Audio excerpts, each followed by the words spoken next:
Tribuners mungkin punya keluarga gitu ya, sudah meninggal tapi tidak dilaporkan ke BPJS Kesehatan. Dampaknya apa? Kepesertaannya tetap aktif. Iya, artinya tetap bayar. betul, tagihannya tetap berjalan. Padahal kan orangnya sudah meninggal ya.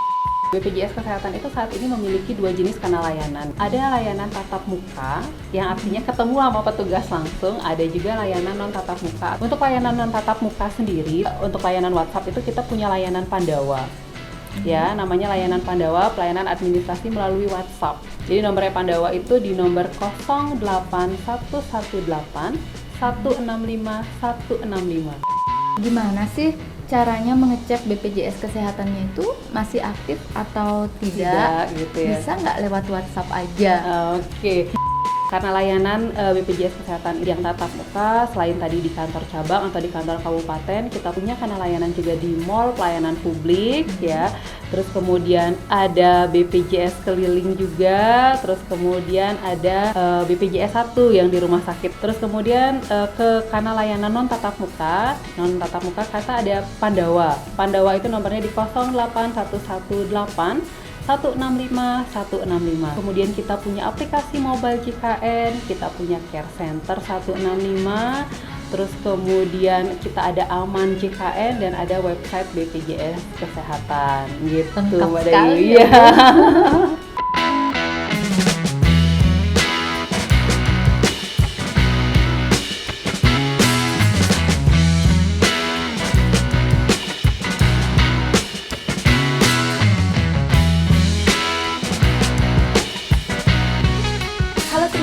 Apa kabarnya hari ini? Senang sekali saya Ida Ayu Made Sadnyari berjumpa kembali dengan Tribuners dalam acara Tribun Bali Podcast. Oke, kali ini kita bersama narasumber dari BPJS Kesehatan. Beliau adalah Ibu Gusti Ayu Kade Tuti Agustiari. Iya, Mbak Dayu.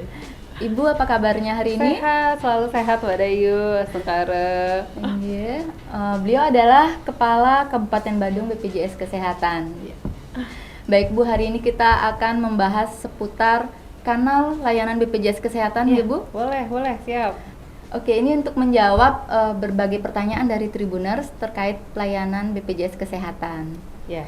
Mungkin di awal Ibu bisa jelaskan dulu seperti apa sih sebenarnya perbedaan dari BPJS Kesehatan, kemudian ada JKN, ada KIS juga nih. Iya, oke. Ya Mbak Dayu, halo Tribuners semuanya. Memang ini ya, ini masih sering jadi pertanyaan Mbak Dayu.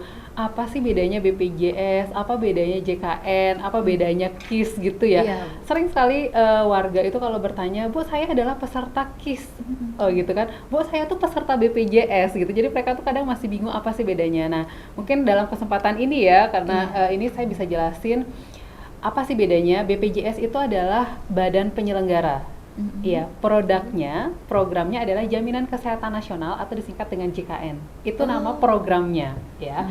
Saat ini dipercayakan ke BPJS Kesehatan sebagai badan pengelola atau badan penyelenggara. Identitas pesertanya kita sebut adalah Kartu Indonesia Sehat. Gitu. Jadi kalau misalnya nih mungkin banyak warga yang saat ini tuh berasumsi, oh kalau saya dibayarkan dari pemerintah artinya saya peserta KIS, kalau saya bayar sendiri atau dari perusahaan artinya saya peserta BPJS. Jadi bukan seperti itu ya. Jadi kita semua adalah sama, kita peserta JKN. Jadi walaupun dibayarkan dari pemerintah, dibayarkan dari perusahaan, dibayarkan mandiri, itu semuanya sama, peserta program JKN yang dikelola oleh BPJS Kesehatan. Seperti itu Mbak Dayu. Iya. Jadi jangan keliru lagi ya para Tribuners ya. Jadi jangan lagi berasumsi bahwa oh saya adalah peserta KIS karena dibayarkan dari pemerintah, tidak. Seperti itu. Oke. Ya, jadi hari ini tercerahkan Iya, ya. betul. Ternyata sama. Dan kalau pelayanan yang diterima sama Bu? Sama. Jadi peserta JKN itu bisa memanfaatkan layanan dengan apa yang sama sesuai dengan hak kelas yang sesuai dengan segmen kepesertaan mereka gitu. Jadi kepesertaan JKN itu ada 2 jenis Mbak Dayu. Ada yang penerima bantuan iuran, yang iurannya dibayarkan dari pemerintah. Ada juga yang non penerima bantuan iuran. Ya, non penerima bantuan iuran ya, atau bukan penerima bantuan iuran itu siapa? kita yang pekerja gitu ya, kita yang pekerja kita sebut sebagai segmen PPU, terus kemudian kita yang mungkin berusaha sendiri, jadi mendaftar sebagai segmen peserta mandiri, misalnya seperti itu. Bapak Ibu yang pensiunan dia masuk ke segmen yang bukan pekerja, kurang lebih seperti itu Mbak Dayu gitu. Jadi nanti mereka punya kelas-kelasnya sendiri. Kalau yang ditanggung oleh pemerintah tadi yang penerima bantuan iuran itu, maka mereka terdaftarnya di hak kelas 3 gitu ya. Kalau yang terdaftar di segmen pekerja, nah ini kembali lagi ke gajinya, tergantung gajinya, hak kelasnya bisa kelas 1 atau kelas 2. Tapi kalau yang mendaftar sebagai segmen peserta mandiri itu bisa tergantung kemampuan, kelas 1 atau kelas 2 dan kelas 3 itu tergantung kemampuan. Bisa gitu. milih sesuai Betul, betul. Tidak dipaksakan. Tidak dipaksakan, betul sekali. Oke, baik. Nah, itu sudah, semoga Tribuners tercerahkan ya terkait perbedaannya, dan ternyata kita sama semua ya. Bingung sama ya selama ini ya.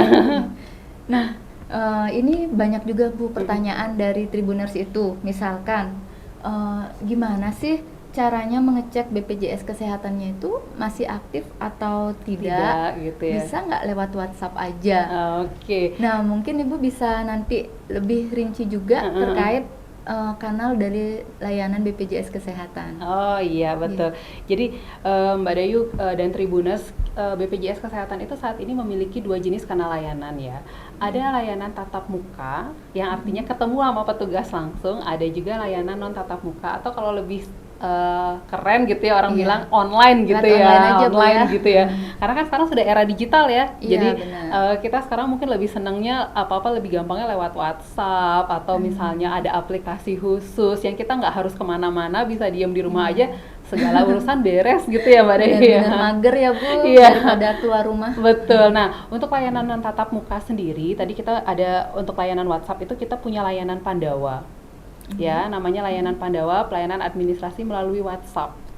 Ya, mungkin Tribuners itu Mbak Dewi bisa catat ya nomornya, atau bisa browsing di Google juga, Pandawa BPJS Kesehatan itu pasti muncul nomornya. Jadi nomornya Pandawa itu di nomor 08118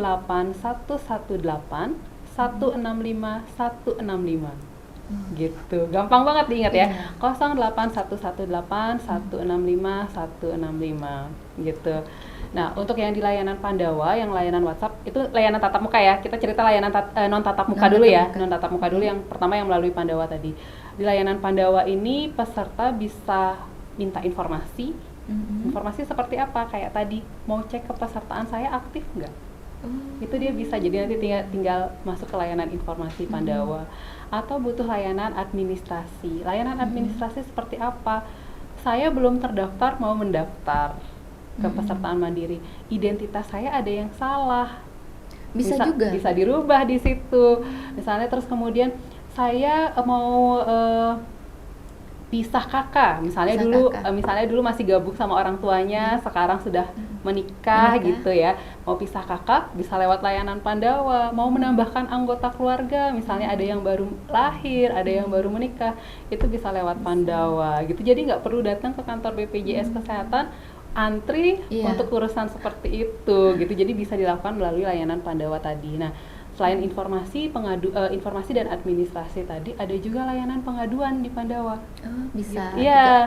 Jadi peserta kalau misalnya mau ngadu tapi malu gitu lewat telepon gitu, bisa lewat layanan Pandawa yang melalui WhatsApp.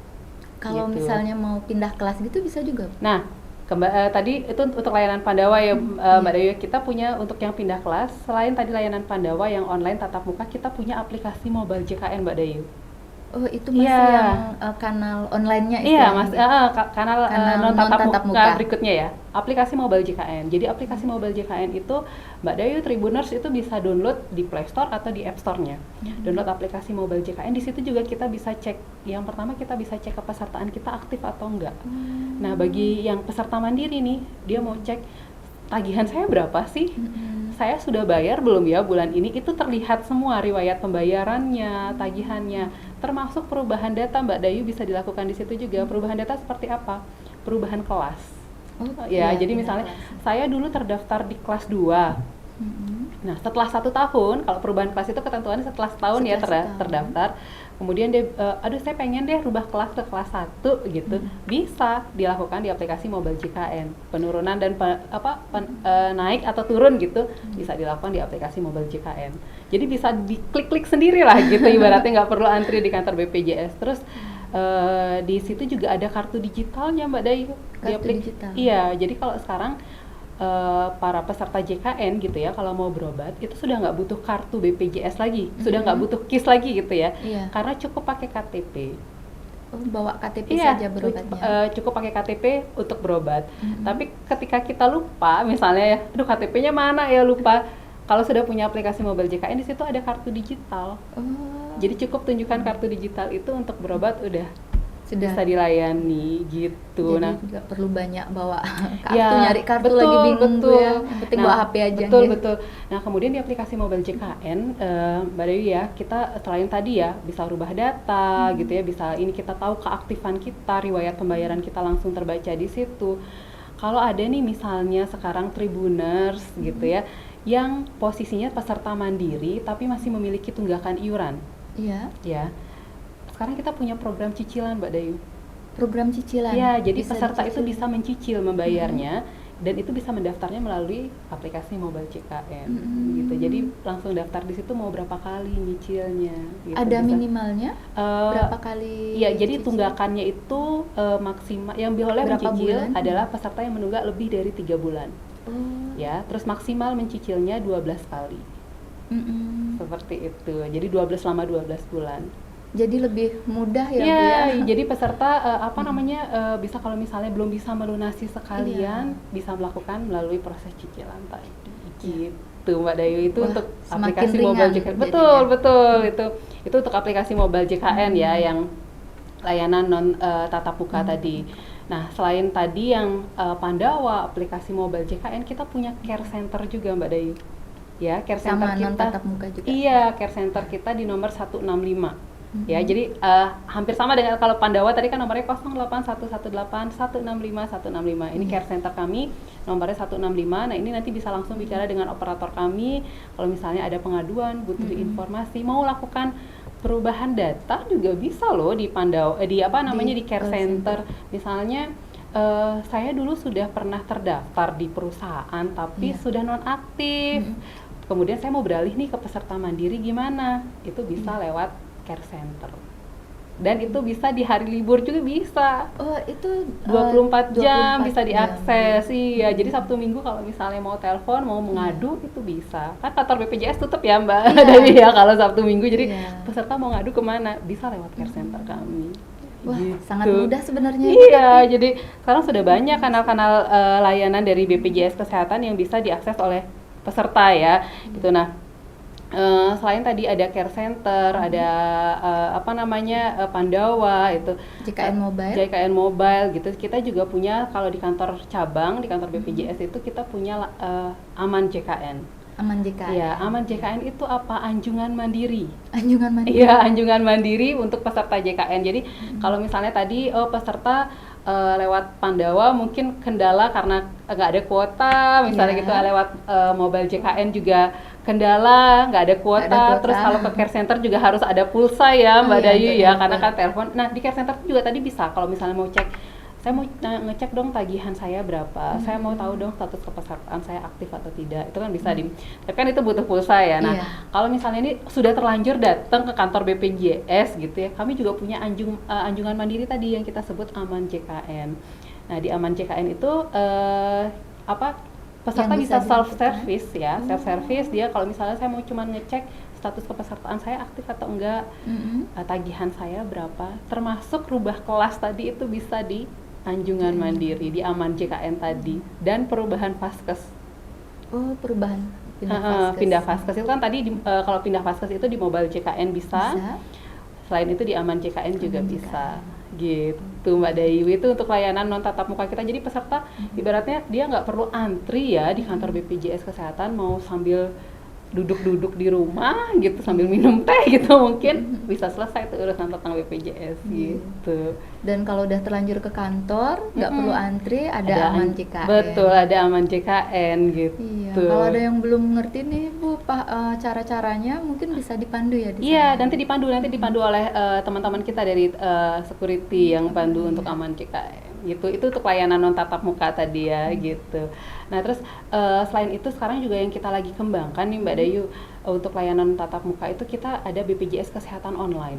BPJS Kesehatan Online. Ya, BPJS Kesehatan Online itu sebenarnya seperti layanan jemput bola. Kita ingin mendekatkan layanan kita ke peserta. Mungkin bagi Bapak Ibu atau Tribuners yang di sini yang ada yang dari kantor desa atau misalnya dari punya komunitas gitu ya, seperti itu yang jaraknya jauh dari kantor BPJS, kita bisa lakukan layanan BPJS Kesehatan Online. Jadi BPJS Kesehatan Online itu melalui media Zoom. Oh, lewat Zoom. Iya, jadi kalau saat ini kita sudah bekerja sama dengan beberapa desa yang lokasinya agak jauh dari kantor BPJS gitu ya. Jadi nanti desa akan menginfokan ke warga bahwa hari ini gitu misalnya besok ada layanan BPJS online ya di kantor desa. Jadi bagi warga yang dia butuh informasi mau rubah data, dia bisa datang ke kantor desa. Terus kemudian nanti dari kantor desa akan menghubungkan ke BPJS Kesehatan itu melalui media Zoom. Oh, via Zoom aja. Iya, jadi nanti petugas kami itu langsung berhadapan dengan peserta via Zoom. Satu persatu. Betul, gitu sesuai kebutuhan peserta. Jadi peserta nggak butuh datang langsung ke kantor BPJS kan, karena mungkin kalau dia lokasinya agak jauh ya Mbak Dayu ya. Misalnya nih kalau kayak di daerah Pupuan gitu ya. Kalau mau ke kantor BPJS yang di Tabanan juga udah hampir jauh sejam gitu ya. Iya. Jadi bisa lewat Zoom. Gitu. Ini sudah berlangsung? Sudah, kita sudah berjalan mulai April 2024 itu sudah berlangsung. Gitu. Ya, sangat memudahkan sih. Iya, itu. Jadi layanan-layanan non tatap muka yang bisa membantu peserta gitu.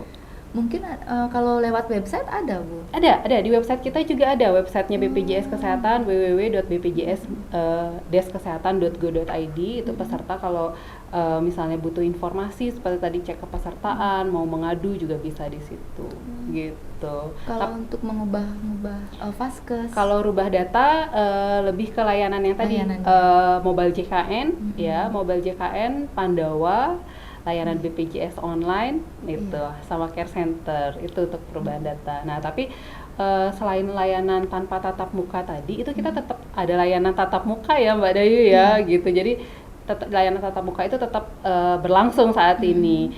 Nah, kalau layanan tatap muka sendiri Mbak Dayu, mungkin kalau orang taunya kalau sekarang ngurus BPJS kemana, ke kantor BPJS gitu ya, dan mungkin taunya cuma ada beberapa kantor aja di Bali ini gitu, padahal kantor BPJS itu di setiap kabupaten ada. Oh, kalau di Bali ada berapa kantor BPJS ya? Di setiap kabupaten di Bali ini ada kantor BPJS. Jadi misalnya 9 kabupaten kota. 9 kabupaten kota itu ada kantor BPJS. Jadi bukan cuma di kantor cabangnya saja. Misalnya kalau di Bali ini hanya ada 3 kantor cabang ya Mbak Dayu ya dan Tribuners ya. Di kantor cabang Denpasar, kantor cabang Klungkung dan kantor cabang Singaraja. Tapi di luar kantor cabang tersebut di kabupaten-kabupatennya ada kantor BPJS Kesehatan dan di situ melakukan pelayanan. Ya, untuk pelayanan administrasi, tadi informasi dan pengaduan, seperti itu. Tapi di luar kantor BPJS, itu kita juga ada layanan di mall pelayanan publik Mbak Dayu. Oh. Iya, jadi seperti di Denpasar misalnya Bu? Iya, betul.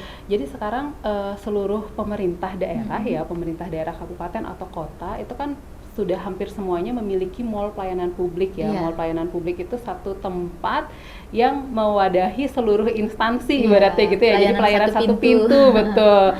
Nah, di setiap mall pelayanan publik yang milik pemerintah daerah itu pasti ada loketnya BPJS di situ. Gitu, ada loket BPJS dan jam pelayanannya juga sama dengan jam pelayanan di sesuai dengan mall pelayanan publik, betul. Layanannya apa saja sama seperti yang diberikan di layanan di kantor cabang atau di kantor kabupaten gitu. Jadi nggak perlu, kalau misalnya dekat sama mall pelayanan publik boleh datang ke mall pelayanan publik saja gitu. Tidak perlu ke kantor cabang ya betul betul. Nah, selain tadi di mall di kantor BPJS, di mall pelayanan publik, kalau tadi kan BPJS online ya Mbak Dayu ya, kita lewat Zoom. Selain BPJS online itu kita juga punya BPJS keliling Mbak Dayu. ada juga yang keliling? Ada mobil jemput BPJS. bola ya, Bu? Betul. Jadi kalau apa namanya BPJS keliling itu sama seperti layanan SIM keliling ya, misalnya kayak gitu. Jadi kita yang datang ke desa, ke kelurahan gitu, atau misalnya ke tempat Bapak Ibu, misalnya punya komunitas gitu, kita bisa datang ke situ untuk memberikan layanan kepada pesertanya. Misalnya ada yang mau daftar, mau rubah data, tadi Mbak Dayu, itu bisa dilakukan di situ. Kalau Gitu. yang mobil keliling tersebut ada jadwalnya nggak, Bu? Ada. Atau Ada, daerah-daerah yang disasar? Ya, kalau saat ini memang kita sudah terjadwal ya. Jadi biasanya kita sudah buatkan jadwal untuk sebulan ke depan. Jadwalnya itu biasanya kita share lewat Instagram kita. Dia kalau di kantor cabang Denpasar itu Instagramnya JKN Sehati. Ya, JKN Sehati. Ya, jadi bisa follow di situ atau bisa cek di BPJS Kesehatan di mapnya ya, di BPJS Kesehatan kantor cabang Denpasar. Di situ nanti di eventnya itu juga kita upload Jadi jadwal. update terus ya, Bu, setiap Betul. hari? Jadwalnya untuk 1 bulan ke depan tuh ada di mana saja gitu. Nah, memang kalau BPJS keliling ini kan mungkin kita tidak bisa setiap hari memenuhi ya seluruh desa bisa kita kunjungi gitu ya Mbak Dayu ya. Makanya kita buat gandeng lagi dengan BPJS online. Jadi yang BPJS kelilingnya tidak bisa diakomodir di bulan tersebut, tapi butuh, ada banyak warga yang butuh pelayanan, kita bisa akomodir dengan BPJS online. Karena kalau BPJS online kan lebih fleksibel ya secara waktu gitu, bisa kapanpun bisa. Kalau BPJS keliling kan kita harus siapkan waktu, butuh waktu untuk kesana juga gitu. Jadi bisa kita lakukan selain BPJS keliling dengan BPJS online tadi. Gitu. Sudah sangat menyesuaikan. Betul. Zaman ya. Iya, jadi harapan kami adalah kita bisa mendekatkan layanan kepada masyarakat gitu yang mungkin aksesnya agak jauh dari kantor BPJS Kesehatan, atau masyarakat yang Tribuners yang tidak punya banyak waktu untuk mengantri di kantor BPJS Kesehatan, bisa melalui kanal-kanal non tatap muka tadi. Gitu. Oke. Jadi kalau yang tatap muka tadi ada datang langsung ke kantor, di kantor, kemudian mal pelayanan publik, kemudian terus ada BPJS keliling. Betul. Ada 3 tersebut ya. Iya, tapi kalau untuk misalnya kanal pengaduan, Mbak Dayu ya, kanal pengaduan misalnya nih di rumah sakit ada peserta yang butuh informasi atau misalnya mau mengadu seperti apa. Kami punya petugas penanganan pengaduan yang kita sebut BPJS 1 ya. Ya, nanti di setiap rumah sakit ya yang kerja sama sama BPJS itu ada poster yang kami pasang. Di situ ada nama dan nomor handphone, ada petugas rumah sakit, ada petugas BPJS. Jadi Tribuners, Bapak Ibu peserta itu bisa menghubungi teman-teman kami di BPJS 1 untuk menyampaikan atau meminta informasi yang dibutuhkan gitu terkait pelayanan gitu, seperti itu. Oke. Semakin dimudahkan memang ini. Iya, harapan kami memang seperti itu ya Mbak Dayu ya. Jadi peserta lebih dimudahkan dalam mendapatkan layanan tentang JKN itu. Oke Bu Tuti, terima kasih banyak terkait kanal layanan kesehatan itu, saya kira sudah sangat jelas sekali. Nah, ternyata masih ada banyak pertanyaan Bu dari Tribuners yang lain. Oke. Masih seputar BPJS Kesehatan. Banyak juga yang sangat terbantu dengan ada BPJS Kesehatan. Apalagi dengan cuaca yang kurang menentu Bu, sedikit-sedikit batuk, pilek, ya datang ke Vaskes sudah sangat membantu sekali mendapat pelayanan. Nah, ini ada yang bertanya, misalkan pengen, ada yang belum punya BPJS Bu, mau daftar, apakah harus terdaftar juga keluarganya dalam satu KK tersebut atau seperti apa Bu Tuti? Oke, ya. Nah, terkait kepesertaan ya Mbak Dayu ya. Kalau kepesertaan JKN, ini kan amanat ya Mbak Dayu ya, amanat undang-undang. Jadi program JKN ini bersifat wajib untuk seluruh masyarakat Indonesia, termasuk warga negara asing yang dia bekerja di Indonesia minimal 6 bulan. Itu mereka wajib menjadi peserta. Jadi kalau ditanya apakah boleh mendaftar hanya sebagian dari kartu keluarga, maka saya bilang belum bisa, karena wajib terdaftar untuk seluruh masyarakat Indonesia. Jadi artinya seluruh anggota keluarga yang ada di KK itu wajib terdaftar gitu, seperti itu Mbak Dayu. Oke, jadi sudah sangat jelas ya, harus semua terdaftar. Betul. Nah, kalau misalkan sudah terdaftar, kemudian mungkin ada yang keterbatasan Bu, mungkin Mm-mm. bulan ini kurang Mm-mm. uangnya seperti itu. Mm-mm. Apakah bayarnya boleh hanya bayar untuk satu orang atau harus semua? Semuanya. Nah ya, kembali tadi karena wajib ya, Mbak Dewi ya. Jadi karena peserta JKN ya, itu Iya. kan pasti kalau kepesertaan itu pasti punya hak dan kewajiban ya Mbak Dewi ya. Iya, benar-benar. Kalau haknya peserta gitu ya, haknya peserta yang pertama dia ketika mendaftar boleh memilih vaskes tingkat pertama yang diinginkan di mana gitu ya.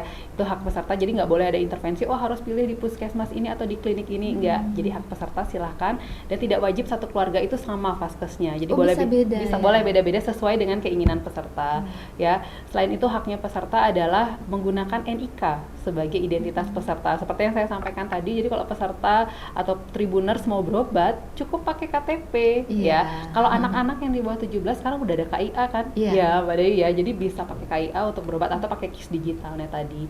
Terus haknya berikutnya adalah menyampaikan pengaduan gitu kan. Nah, selain hak tadi ada kewajiban ya Mbak Dia. Mbak Dia, kewajibannya apa? Yang pertama mendaftarkan diri dari seluruh anggota keluarga ya menjadi peserta program JKN yang aktif ya.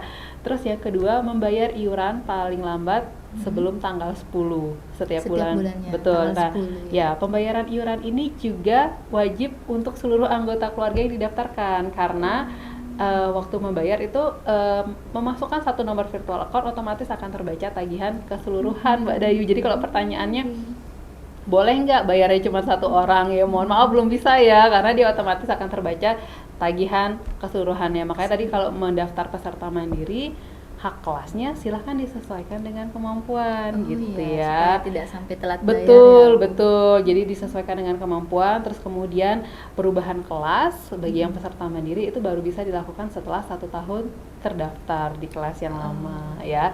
Nah, mungkin saya lanjut sedikit tentang kewajiban ya Mbak Dewi ya. Tadi yang pertama mendaftarkan, terus membayar iuran. Berikutnya adalah melaporkan jika ada perubahan data Mbak Dayu. Perubahan data seperti apa? Perubahan data seperti apa? Kelahiran, misalnya Kelahiran. ya misalnya baru punya baby nih Iya. gitu ya, itu wajib didaftarkan karena bayi yang lahir dari ibu peserta JKN itu dia wajib terdaftar sejak lahir Mbak Dayu. Kenapa? Sejak lahir. Betul, sejak lahir. Kenapa? Kadang kan kalau bayi itu rentan ya juga ya Mbak Iya, Dayu ya, benar. mereka butuh imunisasi, mungkin ada sakit itu, jadi mereka sudah tercover sejak awal. Itu ketika baru didaftar langsung tercover ya, Bu? Betul, jadi dia langsung aktif Mbak Dayu untuk Langsung bayi. aktif. Nah, untuk bayi ini waktu mendaftar di awal itu tidak butuh punya nama atau Iya. NIK dulu Mbak Dayu, enggak. Jadi umur 0 hari gitu ya, Iya. umur hari pertama itu mereka sudah harus didaftarkan cukup dengan surat keterangan lahir ya dan kartu keluarga ibunya. Wah, Ya, nanti kita akan beri nama dengan bayi nyonya Oh. siapa gitu. Nah, jadi kepesertaannya bisa langsung aktif dan bisa langsung digunakan saat itu juga. Identitas bayi nyonya tadi itu harus diperbaharui paling cepat 3 bulan. Ya, paling cepat. Paling lambat 3 bulan. Sehingga nanti kepesertaannya bisa tetap aktif sesuai dengan nama yang sebenarnya gitu. Jadi si anak itu sudah harus diupdate ya, sebelum 3 bulan itu sudah harus diupdate dengan nama yang sebenarnya. Nah, tadi perubahan data kelahiran ya Mbak Dewi ya. Iya. Terus yang kedua kematian. Ya, jadi saat ini masih banyak ya kita jumpai Mbak Dewi tribuners mungkin punya keluarga gitu ya, sudah meninggal tapi tidak dilaporkan ke BPJS Kesehatan. Dampaknya apa? Kalau tidak dilaporkan ke kami, kepesertaannya tetap aktif Mbak Dayu. Aktif, Iya, artinya artinya tetap bayar. betul, tagihannya tetap Tagihannya berjalan. tetap Padahal kan orangnya sudah meninggal ya. Iya. Nah, itu jadi butuh peran keluarga nih yang melaporkan ke BPJS Kesehatan dengan surat keterangan kematian atau akta kematiannya. Gitu. Sehingga kita bisa nonaktifkan kepesertaannya dan tidak perlu lagi dibayarkan iurannya.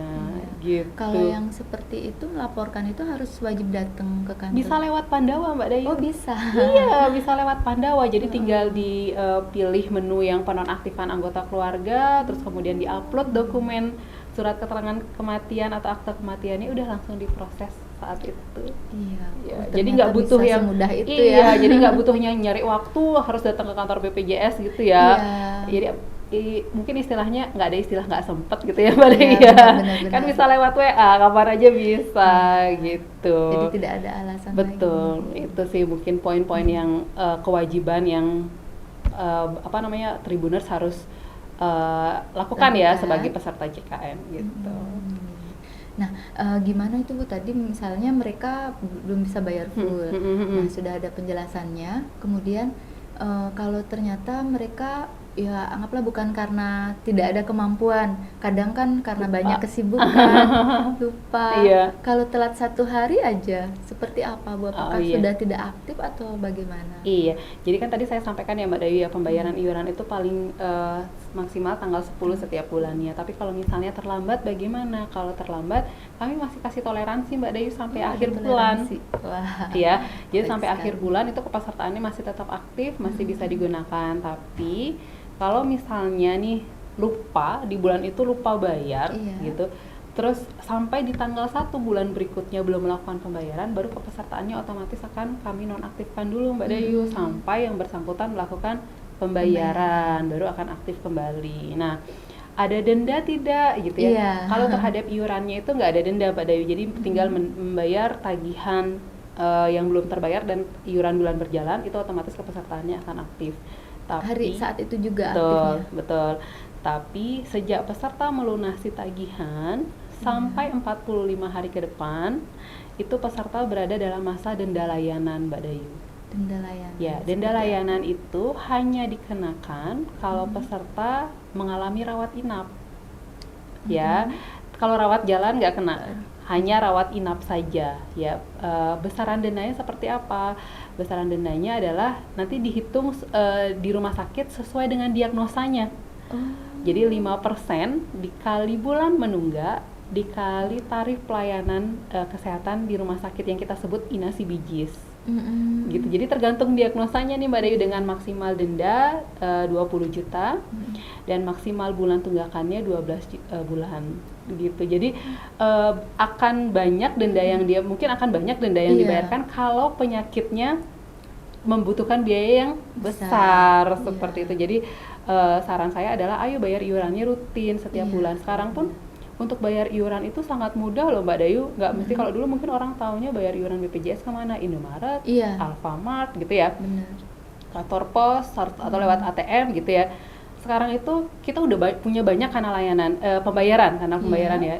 Selain yang saya sebutkan tadi, bisa lewat mobile banking juga, lewat Tokopedia, Shopee Pay, Link aja, ya semua kanal yang ada di handphone itu bisa melakukan pembayaran BPJS kesehatan ya gitu. Jadi ibaratnya harusnya kalau yang tadi yang dia mampu nih bayar nih, lupa itu tinggal dan bisa di auto debit loh Mbak Dayu. Auto debit juga bisa. Jadi bisa daftar ke bank melalui untuk auto debitnya, bisa daftar di aplikasi mobile JKN atau misalnya tadi kayak Tokopedia gitu ya, bisa langsung daftar di situ untuk auto debitnya. Gitu. Jadi sangat gampang ya sebenarnya. Ya, jadi tadi kalau misalnya masalah lupa itu tinggal inilah di awal bulan tuh diingetin apa sih yang belum dibayar, langsung lewat handphonenya udah. Iya benar-benar. Karena sayang sekali ya Bu kalau dari penjelasan Ibu tadi mungkin hanya karena lupa nanti harus membayar tunggakan administrasi. Ada denda layanan ketika rawat inap kan, misalnya nih selama ini masih sehat aja terus tiba-tiba pas sekali nunggak harus opname, kan sayang gitu. Karena banyak sekali memang pengalaman dari masyarakat bahwa ketika sakit baru ingat untuk punya BPJS apa enggak, mungkin ditanya dari pihak sudah bayar atau belum gitu ya. Ya memang kita juga masih sering temui ya Mbak Dewi saat ini tuh peserta tuh baru ngeh kalau mereka nunggak itu ketika mereka sudah masuk rawat inap. Jadi sayang banget sebenarnya gitu kalau mereka bisa bayar rutin itu ya iuran tiap bulan pasti tidak beban tidak beban ketika harus membayar sekaligus gelondongan ketika dirawat inap gitu. Dan manfaatnya juga besar sebenarnya ya sehari-hari seperti itu. Iya. Jadi Mbak Dayu mungkin saya sedikit ini ya. Jadi JKN ini prinsipnya gotong royong Mbak Dayu. Prinsipnya gotong royong. Jadi kalau misalnya mungkin banyak yang selama ini ngapain sih saya bayar iuran, toh saya nggak pernah sakit gitu ya. Iya benar ya. Iuran yang kita bayarkan serutin setiap bulan ya, kalau misalnya Astungkara alhamdulillah gitu masih dikasih sehat sama Tuhan gitu, berarti iuran yang kita bayarkan itu sepenuhnya untuk biaya pelayanan kesehatan bagi keluarga kita atau saudara tetangga kita yang dia butuh biaya pelayanan kesehatan secara rutin gitu ya. Jadi mungkin kalau misalnya kita ilustrasikan nih Mbak Dayu, peserta JKN misalnya dia terdaftar sebagai peserta mandiri yang kelas 1 gitu ya, atau kelas 2 lah, 100.000 iurannya, di kakaknya ada 4 orang. Berarti kan dia tiap bulan bayar 400.000. Dia bayar iuran sekali, itu dia udah bisa langsung rawat inap, Mbak Dayu. Jadi misalnya butuh rawat inap. Nah, misalnya butuh rawat inap biayanya 4 juta gitu. Tidak mungkin kan cukup dengan iuran 1 bulan itu mereka sudah tercover kan. Butuh orang sehat yang ikut bayar iuran baru bisa dia tercover. Jadi ibaratnya nih kalau kita bayar iuran rutin, kita comply terhadap program ini, kalau orang Bali bilang mau punia ya Mbak Dayu ya. Jadi kita dengan tidak sadar kita sudah punia tadi, betul gitu. Membantu di awal karena nggak tahu ya Bu, kapan sakit. Betul, kita nggak ada yang tahu Mbak Dayu. Berharap juga ya Bu. Iya, misalnya nih saat ini saya masih bisa sehat nih di sini. Nggak ada yang tahu kan pulang dari sini saya masih sehat atau enggak, itu karena itu kan semua kuasa Tuhan ya, ya betul gitu. Jadi wajib lah sedia payung sebelum hujan gitu ya. Wajib ada yang menjamin ketika kita sakit gitu. Setidaknya sudah punya BPJS kesehatan itu rasanya lebih aman. Lebih aman, betul. Aman sekali. Ya. Nah, baik, Ibu ada lagi pertanyaan. Kalau yang menyebabkan kartu BPJS-nya itu tidak aktif, apa hanya karena menunggak saja? Atau ada penyebab lain? Betul. Jadi gini Mbak Dayu, kalau kepesertaan, kenapa kepesertaan itu bisa non-aktif? Yang pertama, kalau dia tadi kan ada segmen kepesertaan, ada macam-macam ya Mbak Dayu ya. Yang kalau misalnya dia dari peserta mandiri, kepesertaan itu bisa non-aktif ya tadi, kalau tidak membayar iuran. Kalau misalnya dia dari segmen pekerja, kepesertaannya bisa nonaktif karena apa? Misalnya dia berhenti dari perusahaannya, otomatis kan sudah dinonaktifkan dari perusahaannya. Atau yang kedua, kalau dia perusahaan swasta dan perusahaannya menunggak, bisa jadi itu juga akan nonaktif gitu ya. Terus kemudian ya untuk yang pekerja ya Mbak Dayu ya, kalau pekerja itu kan dia bisa menanggung suami atau istri dan anak sampai 3 orang. Anak itu bisa ditanggung oleh orang tuanya sampai usianya 21. Setelah 21, si anak ini kalau masih kuliah, belum bekerja, belum menikah, masih bisa ditanggung oleh orang tuanya, tapi harus dilapor, diupdate, baik melalui Pandawa atau melalui perusahaannya dengan surat keterangan kuliah atau bukti bayar SPP semester terakhir. Itu baru kepesertaannya bisa aktif. Tapi kalau misalnya nih si anak usianya 21 tidak melapor bahwa masih sekolah gitu atau masih kuliah, otomatis kepesertaannya akan non-aktif. Nah, itu bisa jadi penyebab non-aktifnya juga. Nah, kemudian kalau yang dibayarkan dari pemerintah ya Mbak Dayu ya, itu memang pemerintah biasanya kan mendaftarkannya melalui Dinas Sosial. Dinas Sosial memiliki kewenangan untuk melakukan verifikasi data. Jadi bisa saja dinonaktifkan kalau dianggap sudah tidak layak mendapatkan bantuan dari pemerintah. Yang sudah dianggap mampu kan? Mungkin ya misalnya sudah bekerja gitu kan. Jadi sebelumnya tidak bekerja didaftarkan dari pemerintah, tapi kalau sudah bekerja harusnya didaftarkan dari tempat kerjanya gitu. Tapi kalau tidak mendaftar ke segmen pekerjanya, maka pemerintah berhak untuk melakukan penonaktifan tersebut. Gitu, seperti itu Mbak Dayu. Tapi kalau misalnya kepesertaan yang tadi nonaktif, itu bisa dilanjutkan Mbak Dayu kepesertaannya ke segmen lainnya. Jadi misalnya nih yang dulunya dia pekerja, kemudian sekarang sudah tidak bekerja, tapi mau mendaftar sebagai segmen kepesertaan mandiri, itu dia bisa lanjutkan kepesertaannya ke segmen mandiri tadi. Jadi bisa berpindah-pindah. Berpindah-pindah kepesertaan sesuai dengan kondisinya saat ini. Dan itu kalau mau pindah ke segmen mandiri bisa dilakukan lewat Pandawa tadi. Oh, artinya tidak perlu lagi ngurus surat-surat yang ribet ya Bu. Dan ya untuk ini Mbak Dayu, jadi untuk informasi ya, jadi untuk pendaftaran BPJS khususnya ke segmen mandiri, itu yang kita butuhkan itu hanya kartu keluarga, NIK atau kartu keluarga gitu ya, dan nomor rekening, itu saja. Itu saja. Dan itu tidak perlu fotokopi dan sebagainya, cukup ditunjukkan saja. Gitu. Kalau Pandawa cukup difoto, ya nomor rekening cukup diketikkan saja dan difoto. Gitu. Wah, sudah sangat gampang sekali. Jadi nggak perlu yang namanya fotokopi macam-macam Mbak Dayu. Terima kasih Bu, sangat tercerahkan. Harapannya juga Tribuners tercerahkan ya semua dengan informasi ini. Baik Tribuners, sekarang kita simpulkan ya. Ibu mungkin Ibu bisa rinci kembali Bu, supaya kami lebih ingat lagi yang tadi kita bicarakan terkait karena layanan BPJS Kesehatan. Iya, oke. Jadi kita simpulkan ya Mbak Dayu ya, karena layanan BPJS Kesehatan itu ada yang tatap muka, ada yang non tatap muka. Yang tatap muka selain tadi di kantor cabang atau di kantor kabupaten, kita punya karena layanan juga di mall pelayanan publik ya. Terus kemudian ada BPJS keliling juga, terus kemudian ada BPJS 1 yang di rumah sakit tadi saya sebutkan ya. Terus kemudian ke kanal layanan non tatap muka kata ada Pandawa. Ya. Mungkin nomornya bisa saya sebutkan ulang ya, Tribuners mungkin tadi yang terlewat. Pandawa itu nomornya di 08118 165 165. Itu nomor untuk Pandawa. Terus kemudian kita punya aplikasi mobile JKN, kita punya care center 165.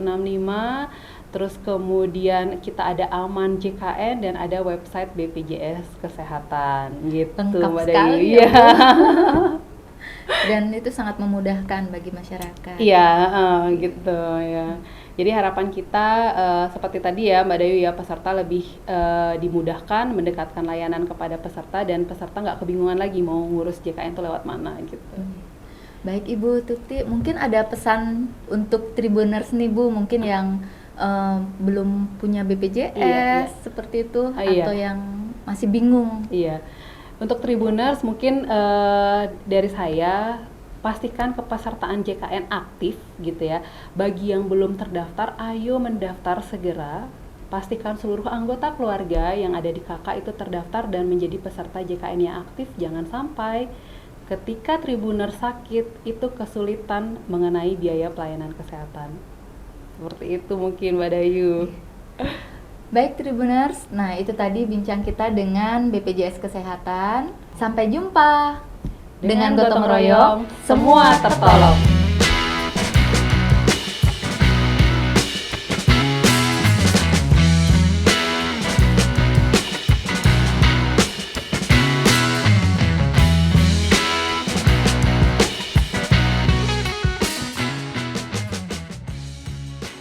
Terima kasih sudah nonton. Jangan lupa like, subscribe, dan share ya.